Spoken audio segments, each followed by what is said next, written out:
Good morning, everybody. We're capping off the first 100-day week with our morning briefing. How does everybody feel? You like the morning briefings? Okay, we do too. That's why we're doing them. It's good to see all of you. I brought a friend out here today who's happy to take your questions, but first, some remarks. At 11 o'clock, President Trump will participate in a National Day of Prayer event where he will invite Americans of all faiths across the country to join him in asking for God's continued blessings over our great country. During the event, the president will sign an executive order establishing a Religious Liberty Commission. Later today, President Trump will travel to the University of Alabama to deliver a commencement address to the graduating class of 2025. Last night, we saw yet again why President Trump is our deal maker in chief. We secured a historic agreement to establish the United States-Ukraine Reconstruction Investment Fund. This is a first-of-its-kind economic partnership for the reconstruction and long-term economic success of Ukraine that the United States will greatly benefit from. This partnership represents the United States taking an economic stake in securing a free, peaceful, and sovereign future for Ukraine. This partnership establishes a fund that will receive 50% of royalties, license fees, and other similar payments from natural resource projects in Ukraine. President Trump has been clear from the beginning. He wants the killing in this brutal war to end. This agreement shows how invested the president is in securing a truly lasting peace. To mark President Trump's triumphant first 100 days in office, we've detailed all week how President Trump has been hard at work delivering on the promises he made to the American people. And yesterday, the president once again showcased why he is the most transparent and accessible president in American history when he held his fourth open press cabinet meeting. Every cabinet secretary went into great detail, explaining how their respective agencies are making life better for American families and businesses. And then the president allowed all of you to ask questions on anything you wanted afterwards. One of the main reasons President Trump won nearly 80 million votes, swept all 7 battleground states, and received a resounding mandate from the American public is because of the contrast he presented during the campaign and continues to this day. Everything in President Trump's agenda is grounded in one thing: common sense. While the Democrat Party went off the deep end and doubled down on pure craziness, President Trump pledged to restore common sense back to the United States of America. In a little more than 3 months, that's exactly what he's done. He recognized that America is a sovereign nation that cannot survive if it does not protect its territorial borders. So he secured the border in record time and ended the mass invasion of tens of millions of illegal aliens into our homeland. The president knows his top responsibility is ensuring the safety of the American people, which is why he's arresting violent illegal alien invaders in our communities who threaten our public safety. And it's unacceptable to President Trump to allow rampant waste, fraud, and abuse of Americans' precious tax dollars, which is why the president championed a historic DOGE effort that saved nearly $200 billion already. President Trump knows America is blessed with an abundance of liquid gold below our feet in the form of fossil fuels. So he ended Joe Biden's reckless war on American energy and is restoring American energy dominance to lower costs and strengthen our national security. President Trump believes Americans should be free to drive whatever car they want, so he ended Joe Biden's disastrous EV mandate and promoted true consumer choice. President Trump stood up for the Constitution's promise of colorblind equality before the law, so he terminated radical DEI preferencing and federal contracting and directed federal agencies to relentlessly combat private sector discrimination. DEI seeks to divide and pit Americans against each other based on immutable characteristics. President Trump put an end to it. In President Trump's America, individual dignity, hard work, and excellence are the only things that will determine if you get ahead. President Trump is a proud free speech champion, which is why he ended Joe Biden's trampling of free speech rights and the federal government's censorship of American speech on online platforms. The president believes college students have a right to speak their minds and go to school safely. Again, common sense. So he took bold action to protect Jewish American students from harassment by pro-Hamas radicals on their campuses. And President Trump knows that America's children are our future, and he'll never stop fighting for them. That's why he ended the radical, un-American indoctrination of children by eliminating support for divisive, radical gender ideology and equity ideology, and why the president protected parents' fundamental rights. And lastly, the president believes in fundamental biology. Isn't that something? which is why he made it the official policy of the United States government that there are only two sexes, male and female. And because men and women are biologically different, President Trump ended the unfair, demeaning practice of forcing women to compete against men in sports and having their private spaces invaded. When President Trump promised a complete restoration of America and the revolution of common sense, he meant it. And over the next 100 days, get ready for historic trade deals, budget deals, and peace deals. For more on President Trump's common sense revolution, I will turn it over to our White House Deputy Chief of Staff for Policy, Stephen Miller. Stephen, thanks for coming in today. Thank you, Caroline. Great to be up here with you, and great to see so many familiar faces I've had a chance to get to know over a number of years as we gather this morning to continue our celebration of President Trump's unprecedented and historic first 100 days in office, what are without doubt the greatest 100 days to begin any American presidency in the history of this nation. This week you've heard about the historic actions President Trump has taken to secure our homeland, to secure our sovereignty, to secure our economy and our supply chains and our industrial base. Today, you're also going to hear from me about what President Trump has done to secure our values, our culture, and our way of life from the unwavering assault from the radical left and the communists and the Democrat Party.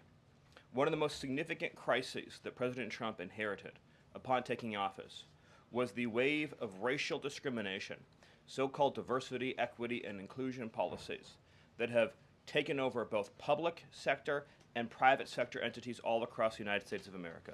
Perhaps the most dramatic example of this is that our air traffic controllers were being hired and promoted based on race and gender, not their ability to conduct our nation's air traffic. I would estimate that probably 90% of Americans would agree with the statement that airline safety should be based on your ability to keep, airline safety jobs should be based on your ability to keep planes landing and taking off and flying safely, not on what demographic box you check. President Trump has ended across the entire federal government all hiring, recruiting, retention, promotion, and training based on race and sex. This includes in our law enforcement agencies. So again, when we took office, even in sensitive law enforcement, national security, and intelligence agencies, we were hiring individuals not on their ability to carry a weapon, not on their ability to keep Americans safe, not on their ability to conduct sensitive intelligence operations, but based upon race and sex. And obviously, that is unacceptable. It's going to be merit-based across the whole federal government. But this wasn't just the federal government. This was the private sector, and this was also, of course, our entire university and education system. So President Trump's Department of Justice, working with other departments and agencies, have made clear that this administration is going to fully enforce Title VI, Title VII, and Title IX of our Federal Civil Rights Code. Discrimination based on race and sex is prohibited by law, and this administration will vigorously enforce that. And companies, small or large, that violate plain text of federal statutes will face appropriate financial and other penalties. This administration is not going to let our society devolve into communist, woke, DEI strangulation. We are going to have a system of merit, which is not just a social and cultural issue, it's an economic issue. When you hire, retain, and recruit based on merit, as President Trump has directed, you advance innovation, you advance growth, you advance investment, you advance job creation, you create the best and safest product for all Americans. When a citizen goes to, say, a hospital in a medical emergency, they don't care what race or sex their doctor or their nurse is. They want the best treatment they can get in that emergency. When they're flying a plane or when they're on an aircraft, they want that pilot to be the best pilot, the safest pilot, not caring what that pilot's race or sex is. This applies across the whole government. In particular, looking at our university system, this administration has opened investigations into universities across the country for violating, and we talk a lot about Supreme Court rulings, universities across this country are in plain and direct violation of the Supreme Court's ruling that affirmative action, as in racial quotas and set-asides, are illegal. Students must be admitted to universities on a color-blind basis.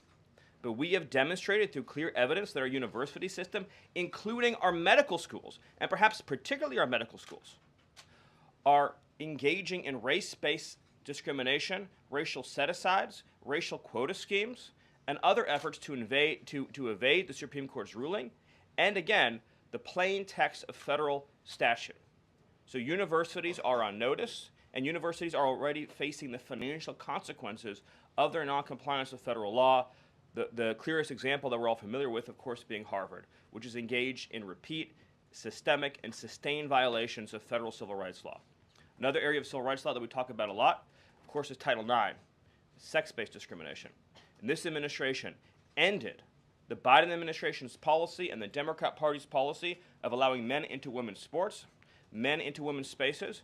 We are using every single legal and financial tool we have at President Trump's direction to make it clear that schools and universities are and will lose federal funds, as you've seen in Maine, if you allow men to invade women's sports and women's spaces. And this applies to our whole K-12 system. The Department of Justice is also coordinating with state and local law enforcement to fight child abuse in our school systems. It is child abuse to change a child's gender, particularly if you do not inform the parents. In other words, if a 5-year-old or a 6-year-old goes to school, or a 7-year-old goes to school, and the teacher tries to turn the boy into a girl or the girl into a boy, that is child abuse. And this administration is treating that as child abuse. And it is a gross violation of parental rights. This also includes the administration's message to our hospital systems that they cannot and will not be allowed to use taxpayer dollars to perform chemical castrations and sexual mutilations of children. Castration surgeries, castration drugs, sterilization treatments of children are barbaric. They violate all sound medical ethics. They are completely unwarranted. They harm children for life irreversibly. It is child torture. It is child abuse. It is medical malpractice.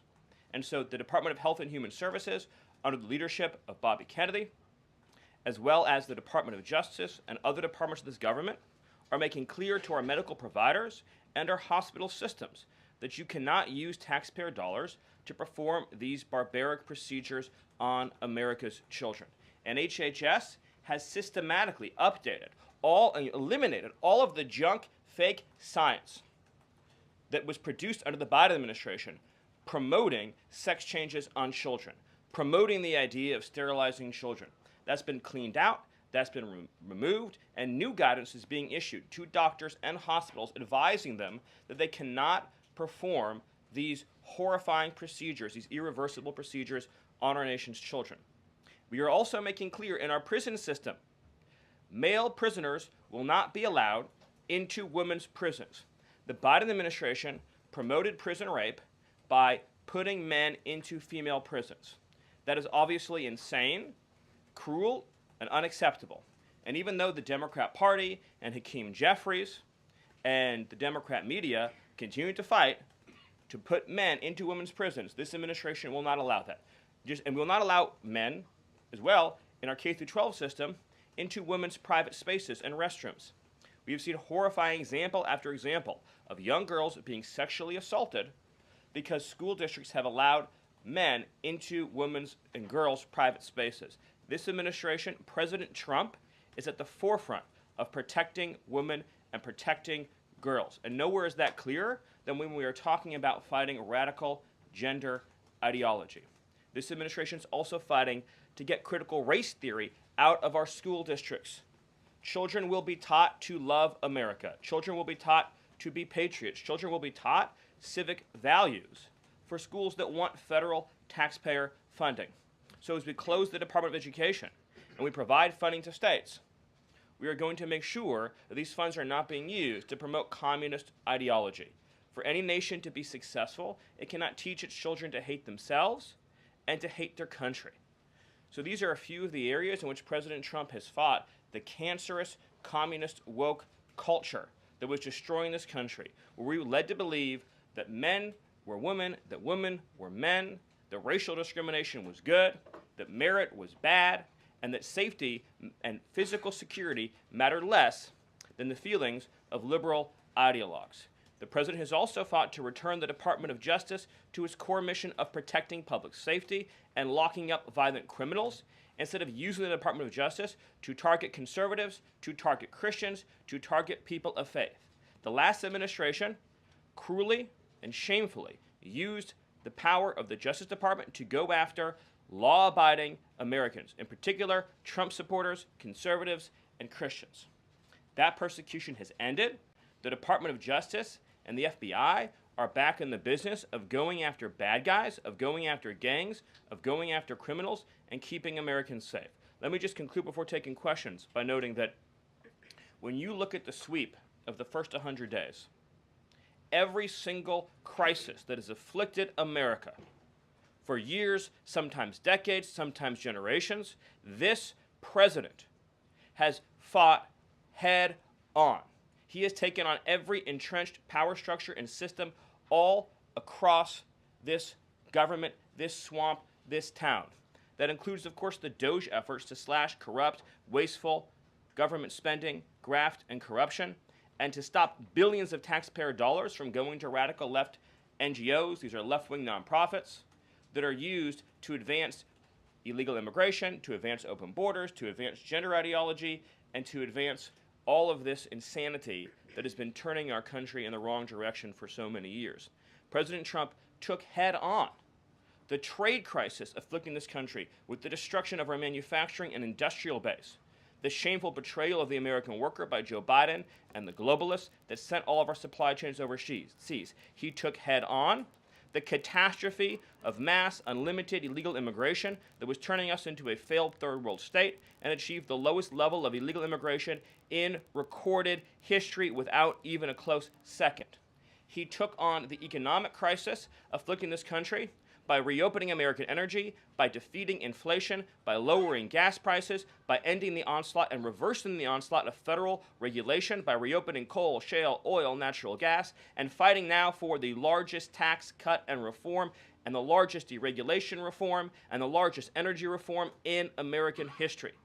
These are just some of the things that have ushered in the new golden age, along with his fight to restore the peace that we had for 4 years under the previous administration before Joe Biden sunk this planet into bloodshed and war in the Middle East, in Europe, and rising tensions in Asia. President Trump, in every area of conflict around the globe, has been fighting to restore peace, security, stability, harmony. So he inherited an economic catastrophe, a border catastrophe, a public safety catastrophe, and a cultural catastrophe. And in every case, he has reversed those catastrophes and brought America into the new golden age. So I thank you for your time, and I look forward to any questions you have. Awesome. Thank you, Stephen. And as always, we'll start with our new media seat today. Chris Bedford from the Blaze Media. Why don't you kick us off? Thank you very much. Stephen, what is the end goal of the China tariffs right now? Is the idea to open up the Chinese markets through a deal to a better market for exporting American goods to China, or is it a reconfiguration of global trade in a way that isolates China from free countries? No. So China is a unique situation, obviously. The president has talked at length about what happened to us economically since China's entrance into the World Trade Organization and the trillions and trillions of dollars of trade deficits that we've racked up with China over the period of that time, and what that's meant for our national security, what that's meant for our economic security, what that's meant for our supply chains. Obviously, right now, the Secretary of the Treasury is in the process of developing a plan that will answer the questions that you're talking about, but the president's goals have been very clear on these points, which is that he is not going to allow China to continue to steal our intellectual property, to continue to illegally dump and subsidize their goods in our markets, to manipulate their currency, to rack up an unsustainable trade deficit. We need to have a trade relationship with China that does not do harm to our nation's economic and national security. And that has to be the guidepost of any objective. At the same time, tariffs will bring significant revenue into this country that will allow us to pursue our dramatic plan of tax cuts and reforms. Awesome. Great. Bloomberg, go ahead. Hi. First, as well, similar to that question, I'm curious, Kevin Hassett, when on CNBC this morning, said that they were expecting some sort of news on tariffs by the end of the day. Do you have any insight into that? I don't want to get ahead of any announcement, but I'll just reiterate that right now, countries from all over the world, because of President Trump's leadership, are desperate and dying to make trade deals with the United States. We're going to evaluate each of those deals, and President Trump is personally involved in making sure that these negotiations serve only one interest, which is the interest of the United States of America, and we'll end up with a deal in these cases where, yes, the other countries, obviously, will have their own demands and their own interests, but nothing will go into effect that doesn't serve the interests of America and the American people. Thank you. Stephen, this morning GM is putting a dollar figure on how much the president's tariffs will impact the company. The CEO says tariffs will cost GM between $4 and $5 billion this year. The CEO of Ford says he can't commit to not raising prices because of tariffs. Is the administration open to doing more to give automakers relief? The question, unfortunately, misses the entire point, which is that U.S. automakers have announced dramatic investments and expansions inside the United States. American auto plants are growing, they are expanding, they're opening new facilities, they're expanding existing facilities that are already in operation, because it is now the case that for the first time in our lives, that American cars receive preference in America's markets. The U.S. auto industry used to control the entire world. I believe the number during the heyday was that 70% of all cars in the world were made in Michigan. And now, of course, we've become a tiny fraction of the global market. And the reason for that is because the United States opened its markets to every single foreign cheater and every single foreign nation that subsidized its goods on the face of the earth, and their markets have been closed to ours. Japan closed their market to our cars, the entire EU closed their market to our cars, South Korea closed their market to our cars. All of the countries I just mentioned have tens of billions of dollars of annual trade deficits in automobiles with the United States. These are supposedly pure nations, nations that have at least a somewhat equivalent per capita GDP. So it is impossible under the terms of fair trade, if you have two nations with similar per capita GDP, to have such uneven trade flows in automobiles. What the president has done with his car tariff, we have the most desirable market in the world, is if you want to sell cars tariff-free, tax-free to our market, your plant has to operate in the United States. The only alternative to that is to have no U.S. automobile industry whatsoever, which is where this was headed, to be clear. If we stayed on this current path, within a few years, there would have been no U.S. automobile industry. And what little was left of it would have been in Mexico. Because U.S. auto companies have steadily been shifting their supply chains to Mexico, where they believe it is cheaper to make their products. In reality, it'll be cheaper to make them here because there'll be no tariff for anything made in the United States, and we'll have the cheapest energy and the best regulatory environment in the face of the earth. But in the meantime, while manufacturing ramps up, American consumers may pay more. Do you agree? Not on cars they won't, because again, there's now a massive economic incentive for automobile producers to expand production in the United States, and whatever they make here, there will be no tariff. We'll go to the back row. Go ahead. Thank you, Caroline. Today, the U.S. Chamber of Commerce released a letter to the Trump administration asking for small business tariff relief. They say that's necessary because in order to save small businesses and to stave off a recession. Stephen, is the administration considering small business tariff relief? The relief for small businesses is going to come in the form of the largest tax cut in American history.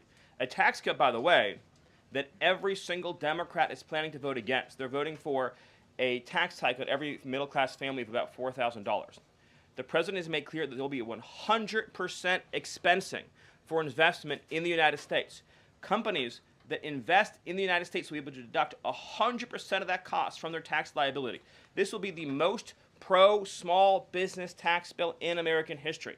And at the same time, this is what you have to understand about the plan, is as they're able to do that, as they're able to reshore those supply chains, that also means they'll pay no tariff. So you'll have the lowest tax environment and there'll be no tariff because their production and supply chains will be in the United States. So that's a no on tariff relief for small businesses in the short term? It's a yes on tax relief for small businesses. And again, you only pay the tariff for products that are made outside the United States. Edward. Yeah, thanks. So on the rare earth mineral deal that was signed last night, when can that deal be operationalized? What's the time frame? And what kind of leverage does that give Ukraine over Russia? I think the more important point about the Ukraine deal, and I would hopefully have an update for you soon on how quickly it can be operationalized, but we'll be moving at full speed, not only on that mineral deal, by the way, but on every mineral deal that this president has been unleashing. So we're opening up mines all across this country. We're also pursuing energy and mineral deals all over the world. Since the president issued his executive order also on deregulating coal, We've seen dramatic coal production increases already in the United States. So we're taking advantage of the trillions of dollars in coal wealth and mineral wealth that exists in the United States. We're a very mineral-rich country. But with respect to that deal, we'll move it and operationalize it as fast as we possibly can. But it's meant to pay back the United States, this is the key point, for the hundreds of billions of dollars that our taxpayers have spent subsidizing the war in Ukraine. So it is repayment to the United States, and that's one of the most important points to understand about it. What's the leverage? Does it give? What kind of leverage does it give? The president's goal, again, is to end the killing, to achieve a peace settlement. That remains, of course, the overriding objective. Thank you so much, Caroline. Thank you, Stephen. for Thank being you. here. This administration has stressed the need for price transparency for things like healthcare bills and concert tickets. So why is it a political and hostile act for Amazon to display price transparency on consumer goods? Well, I think it's the wrong way of looking at it, which is why would, first of all, that proposal is gone now, but why would Amazon, of all the different things that go into a theoretical price input, right? For example, does Amazon list the cost of California's regulations on everything made in California?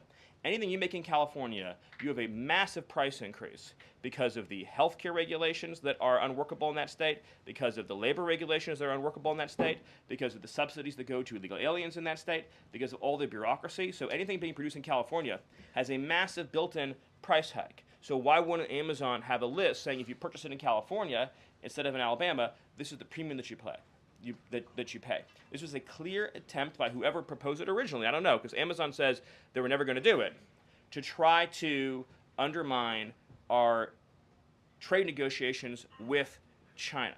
I'll make another important point on this, which is that there's been many complaints about the fact that there are a lot of products that are sold on Amazon that are actually ripoffs of American products that are then stolen by China, and then they take our IP and they put them into products to try to undersell our manufacturers. So to the extent that we are engaged in labeling issues on Amazon, I would say that would be the most significant one to fix, is making sure we're not undercutting American consumers. And then one on Abrego Garcia, please. The administration is reportedly inquiring about his return. Is that to check a box for compliance, or does President Trump want him back on U.S. soil, or both? So, as Secretary Rubio said yesterday in the cabinet meeting, this administration is not going to publicly discuss the inside details of our foreign policy and negotiations with a foreign country. And in particular, we are not going to allow a district court judge to try to become the Secretary of State. Secretary Rubio is the one who, under his leadership and direction at the State Department, is managing the day-to-day relationship with El Salvador. Let's just take a moment, number one, to express our gratitude to El Salvador for agreeing to take some of the most dangerous terrorists off of America's streets and to put them into a safe environment where they cannot continue to engage in acts of terrorism or coordination with the Maduro regime. You may have seen recently an FBI assessment that was unclassified that said that the Maduro regime is using and planning to use trained Aragua terrorists to carry out assassination plots on American soil. Now, very few in this room covered that. I'll let you all ask yourselves why you didn't cover it and why your editors didn't assign that story to you. That's something I think you should think about on your own. But this is a earth-shattering piece of news. The Biden administration imported the terrorist army that our own FBI assesses is planning assassination strikes on American soil against critics of the Maduro regime. Those are the terrorists that President Trump is finding and apprehending that our Democrat judges and Democrat activists are trying to keep on U.S. soil. Tren de Aragua has the same legal status as Al-Qaeda and ISIS. MS-13 has the same legal status as Al-Qaeda and ISIS. These are foreign terrorists operating on our soil. And our gratitude to El Salvador for agreeing to take custody of these terrorists is immense. With respect to the case that you mentioned, there's now even been more evidence that has been made public of this person's violent, repeated threats and assaults against his spouse. Someone who had repeated, documented human trafficking and human smuggling offenses. Somebody that has extensively documented membership in MS-13, a terrorist organization, and of course he had MS-13 tattooed on his knuckles.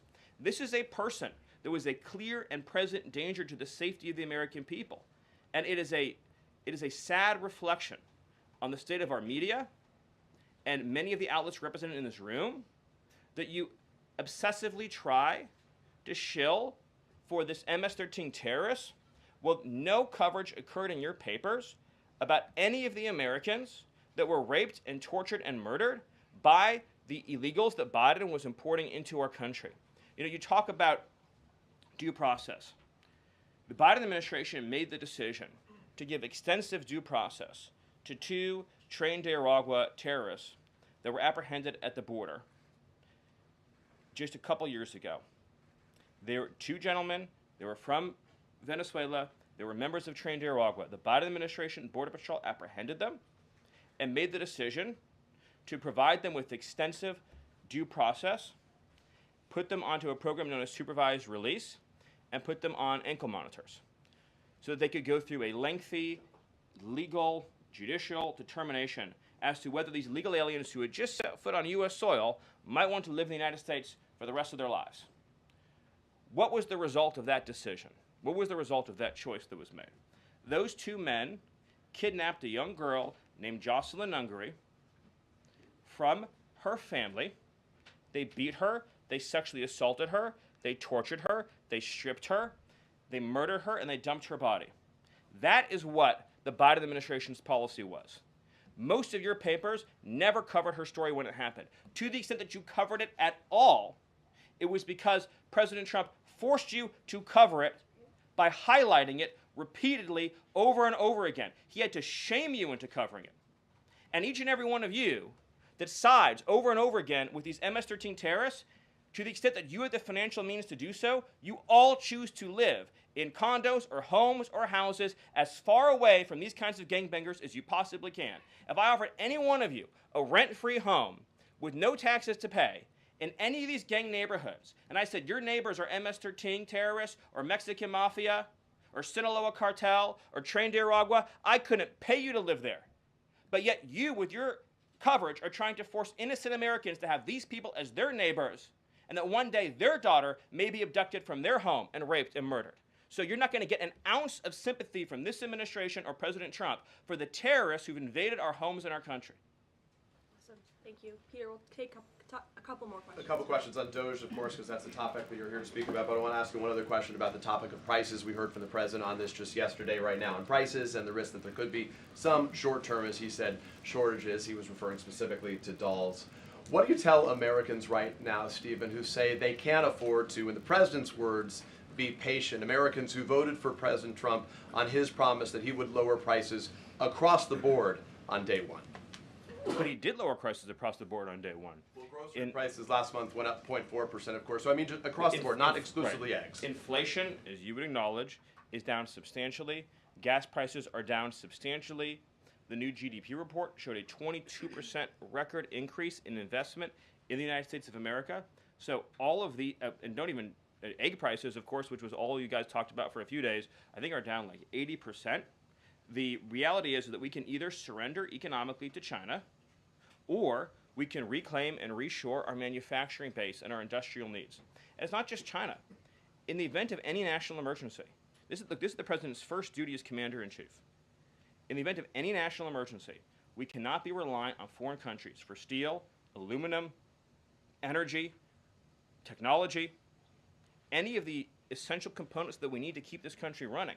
He is fulfilling his duty as commander-in-chief that every president before him had failed to fulfill or even actively betrayed. And despite inheriting all of this, as I mentioned, inflation down, jobs up, and particularly, by the way, jobs for American workers. So for the first time, you look at these jobs reports, the government workers are going down, which artificially, of course, increased previous job totals. The employment of non-citizens is going down. The employment of American citizens is exploding. Remember, all the job gains during the Biden administration, so-called gains, on net were for foreign workers. So if you look at the stock of American workers over his whole administration, they lost jobs on net. So if you're an American worker, you lived through 4 years of a Biden depression. That was the economic reality that now that President Trump is rescuing. And again, if you make your product in America, there's no tariff. And as we develop advanced manufacturing techniques, increased AI, increased robotics. It'll be cheaper and cheaper and cheaper to manufacture in America. But to be clear, you said that prices have gone down across the board. The president himself acknowledged that on toys you may end up paying, on dolls he was referring to, you may end up paying a little bit more right now. So in terms of he was making the point that I think almost every American consumer agrees with. If they had a choice between and I'm a parent of young children, you had a choice between a doll from China that might have, say, lead paint in it, that is not as well constructed as a doll made in America that has a higher environmental and regulatory standard and that is made to a higher degree of quality. And those two products are both on Amazon, that yes, you probably would be willing to pay more for a better made American product, but here's the key point.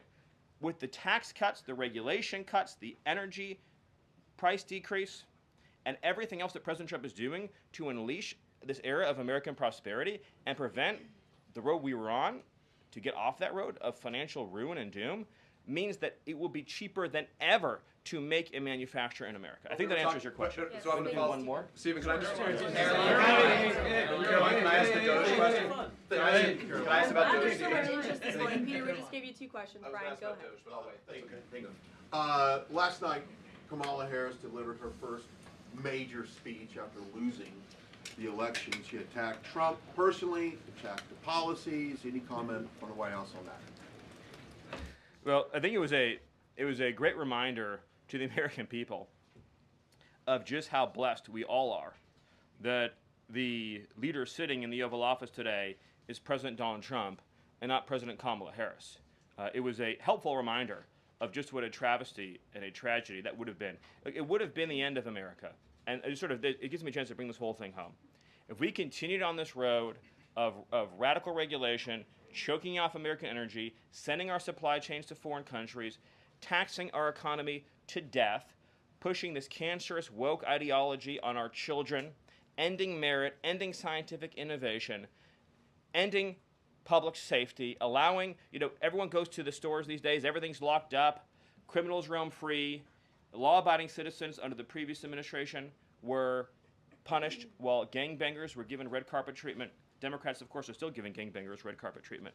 And then the border invasion. If those policies had continued, it would have been the end of the American Republic. And the only thing Americans want to hear from Kamala Harris is an apology for joining Joe Biden, and remember, she was the border czar, joining Joe Biden in aiding and abetting the invasion of our country.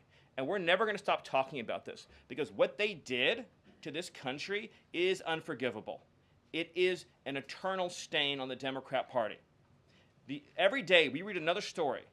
Every day we arrest another alien they let into this country who raped a child, who beat a woman within an inch of her life, who murdered a mom, who murdered a dad, who trafficked drugs into this country, who trafficked fentanyl into this country, who are responsible for dead and slaughtered Americans. And I don't know what's broken in the Washington press corps, that none of that moves them emotionally. The only thing that gets them exercised is, do we need to have more trials for terrorist supporters? Do we need to have more trials for gangbangers? Do we need to have more trials for illegal alien invaders? Even though Congress and the Constitution clearly say that you can expel invaders and illegal aliens quickly, efficiently, and properly.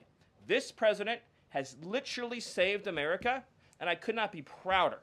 I could not be prouder, as I know Caroline feels the same way, to come every single day to this building where we have a leader sitting in office whose first, last, and every thought is the safety, prosperity, security, and sovereignty of the citizens. That's an important word, people. Citizens of this republic. Thank you all. Thank you, Stephen. Thank you for your time. Thank you, everyone. And just to add on the Kamala Harris point, I think I speak for everyone at the White House. We encourage Kamala Harris to continue going out and do speaking engagements. You'll hear from the president at 11 o'clock. See you guys later. A report: the president's planning to fire Mike Waltz. You guys have a response? Why haven't you nominated a single judge?